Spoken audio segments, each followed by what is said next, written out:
Hey, welcome to The Conversation. I'm Andy Mason, and this is authentic conversations around the messy intersection of faith, family, and business.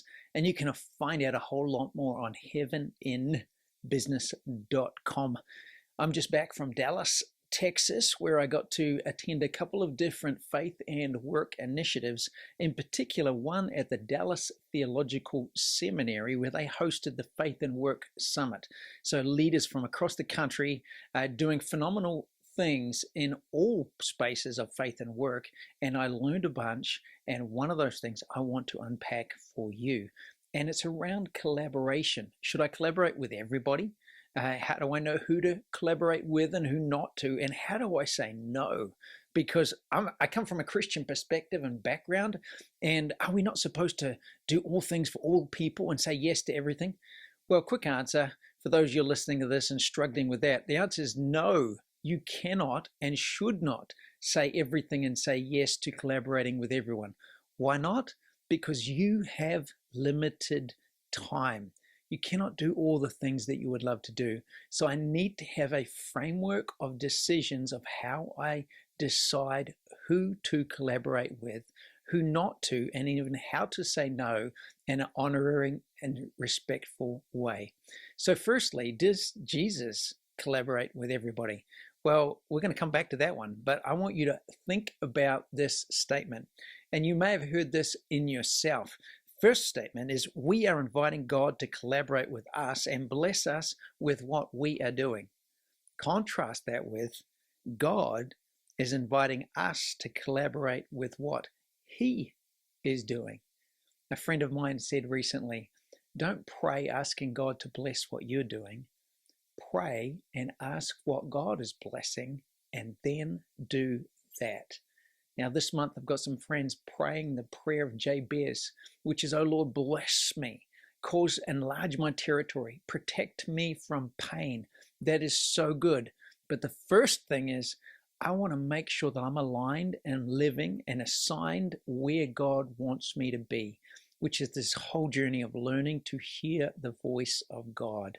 If you're not up to speed with that, we're in process of launching a new book called Listen Up, Hearing God at Work. That's coming out in early September. So make sure you keep an eye out for that, because in the month of October, we're going to do a pre-launch 30 days Hearing God at Work. It's going to be a guideline, a simple little activity every single day for those 30 days that you can join with us on as we get ready to launch the book. So watch that space. So first up for you, pay attention. Are you just doing what you want to do and asking God to collaborate with you? Or have you taken the time to ask what God's doing and what He's inviting you in to do and collaborate with Him? Way smarter to do that. Secondly, as we jump into that, let's start with a definition of collaboration. So collaboration is the process through which multiple individuals or groups work together towards a common goal by sharing knowledge, learning, and building consensus. It involves open communication, mutual respect, and coordinated efforts to combine the skills, resources, and expertise to achieve a desired outcome. Effective collaboration often requires clear roles, shared responsibilities, and a focus on joint problem solving and decision making to ensure that all participants contribute meaningfully to the collective effort. So, first question, how do I know whether I'm collaborating with the right people, organization, and focus is, what is the end goal or intended outcome of this collaboration? So if I don't know what I'm doing, what I'm building, where I'm going, I'm going to be much easier persuaded to jump on board with what someone else is doing. So you've got to know this for yourself. What is your assignment in your lane? What are you going after? What's most important to you? And then as you get invited to do things with others, is that something that is mutually beneficial or contributing to something greater? I wrote it down like this. Is this a shared vision, and do you share a common set of values? Are you going the same direction?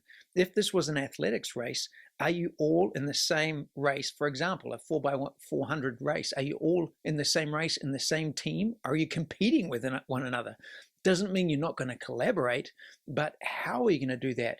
Maybe you're all on the same team, but you've got multiple events and it's a teams event. You've got to know ahead of time, what does a win look like? What is success? What is the intended outcome?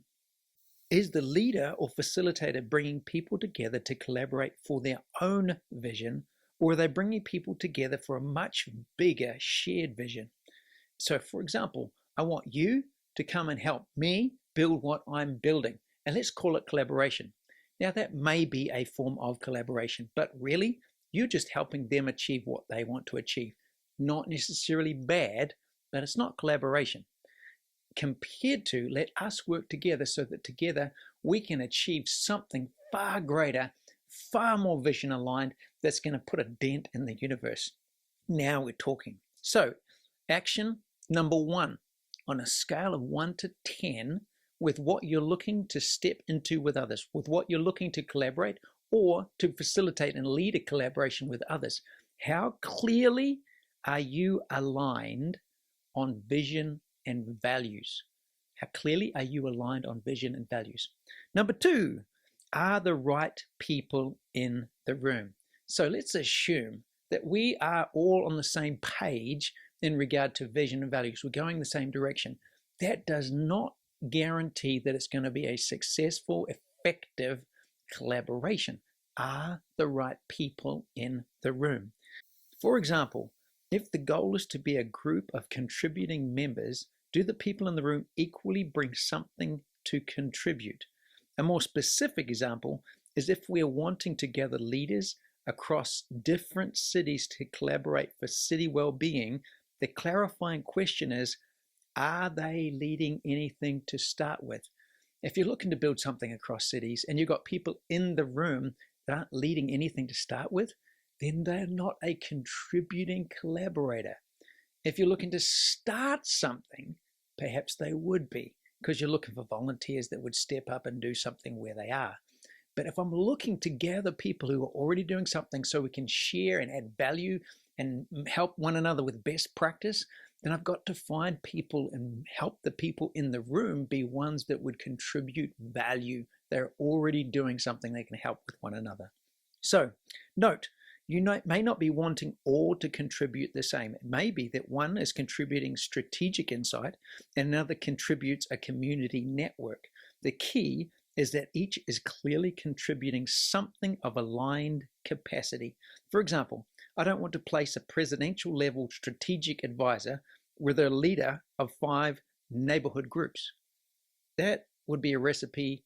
It would add a ton of value to the one leading the neighborhood groups, but nowhere near the value if you take that presidential level advisor and put them in a room with regional leaders or international leaders. Now you're going to get a level of connection and contribution that's going to collaborate at a much, much more effective level. So what if we worked smarter rather than harder? So next question for you, on a scale of 1 to 10, how well are you aligned on capacity contribution? Are the people that you're looking to collaborate with, are they contributing the same? One might bring a different thing. One might bring strategic input. One might bring a network, or they may be all bringing different network abilities and experiences, but are they contributing at the same level? Great example for a group that I know of that's faith and work based is they have different tiers of leaders leading different groups. They've got 5 levels of leaders is what they state in their organization, from very few employees to a huge number of employees. And then, so 5 levels. And then for each level, they have a different group. So maybe it's a startup business with 1 to 10 employees. Then they have a person that's leading that group 1 level above, not 5 levels above, because it's too far. They're not going to actually be able to collaborate well, just 1 level above. And then each level up, they work it that way. And they found that to be so much more effective. The same was for us. We wanted to put on a boot camp. We thought, let's be geniuses. What would happen if I combine the fullness of friendship with God with the best of business and a calling to shape the value of nations? I got my friends from around the world to fly in, and they're the best at what they do, as in world class. And then we opened it up. We had 16 different attendees who were all in the startup space. Now, I thought it would be just so smart. What we realized by the end of the week, some of the people that are starting a business don't even know the details of what they're starting. So when I put them in the room with the billionaire business founder and owner, the gap between the two is so far, it's not the most effective use of either of their time or value. What I'm better to do is get someone who's just at 2, 3, or 4 steps ahead and work with them in the room. What's the point? Is, are they aligned with capacity? Have I got the right people in the room? Number 3, do you want to be together? This is always an interesting one, especially in faith-centered circles. The right Christian answer is to love everyone, accept everyone, and dance with everyone. But the problem is that Jesus didn't model this. In John 2, we've got the crowd of social media followers. They get impacted by Jesus' message and they all follow him. That word follow, commit, believe, and trust is the same word. And then, so they're liking, following, subscribing, they're on board. And then it says, but Jesus did not like, follow, commit, or trust in them because he knew what was in the heart of man. And then it repeats it. What's the point? Is you don't have to want, like, or be with everyone. Now, you're not Jesus. You don't know the hearts of people like he does. But the point is, it's not about everyone. So you can read on in the story of Jesus, and Jesus ministered to the crowd, and they all followed, committed, and believed in him, but he did not do the same for them. Secondly, he went and spent all night praying about who he would collaborate and give his life to. And you can read about that in John 17:12. I have kept all of those you gave me except the one that was appointed to destruction. And then it carries on, but even within that even of the 12, there were 3, Peter, James, and John, that Jesus treated differently. Why was that?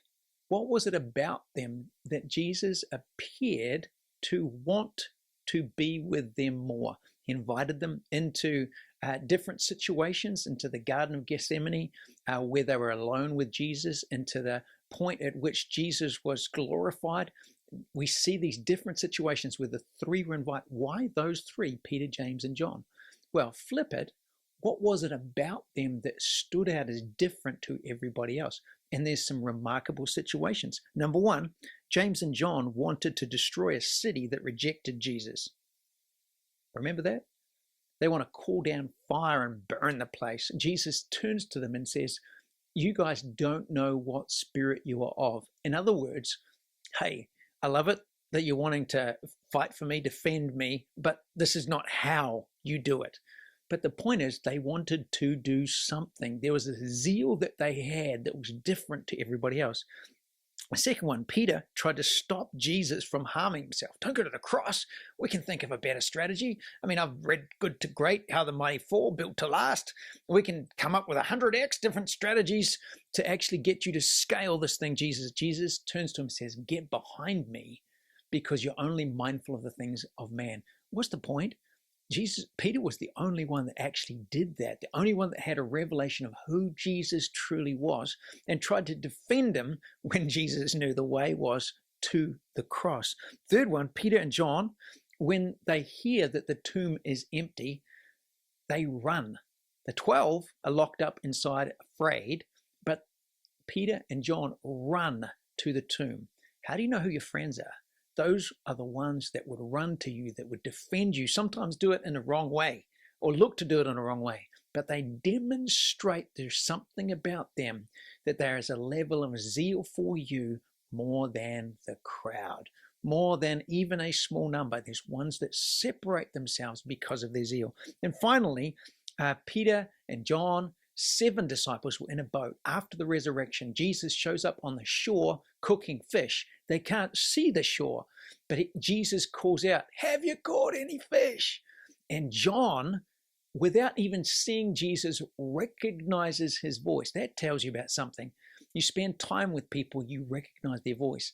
And then secondly, Peter jumps into the water and swims to shore. There's something about them that demonstrated a level of zeal, affection, and nearness that then they get included in this 3. So the question for you is, do you want to be with them? Do you want to collaborate? Is there a desire in you that is relationally aligned? They're fun to be with. I'm building something together. There's a heart flow of life. I'm prepared to sacrifice to be with these people. That's the next question for you to know whether you're going to collaborate or not. And what does that look like? On a scale of 1 to 10, how well are you aligned relationally?